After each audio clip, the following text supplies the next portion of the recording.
They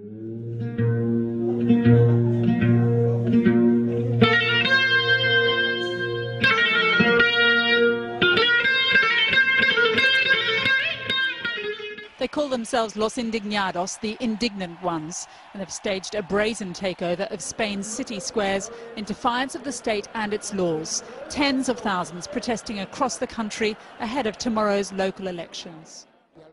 In the spring of 2011, inspired by uprisings in Tunisia and Egypt, hundreds of thousands in Spain took to the streets to protest against cuts and austerity, to refuse both.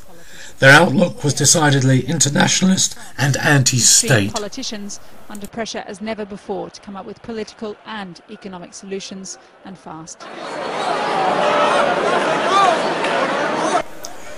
But in September 2012, over 1.5 million people joined demonstrations on the streets of Barcelona, demonstrations which aimed to mobilise the population in favour of the state, in favour of their own Catalan state. So how did a mass movement which tended to question the state's right to make savage attacks on living standards, which saw itself as part of an international protest movement, become embroiled on the terrain of nationalism? Independence for whom, and to do what? This is Philip Puig, Minister of the Interior of the Catalan Generalitat. In the spring and summer of 2011, he and his fellow ministers unleashed a ferocious repression on demonstrators.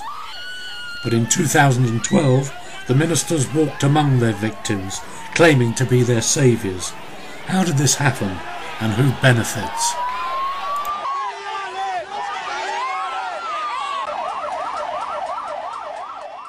It's to examine in depth such questions and to look at the poison of nationalism in action against the interests of the immense majority that the comrades of the international communist current in Spain have published this article, Spain and Catalonia, two countries to impose the same misery.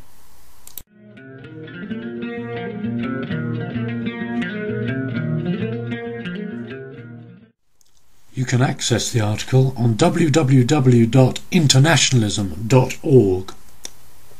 And if English is not your main language, take a look at the language bar. There's most of the main European tongues here, including, obviously, Spanish and Italian, as well as French and German. There's also Greek and Turkish, as well as Hindi and many other languages.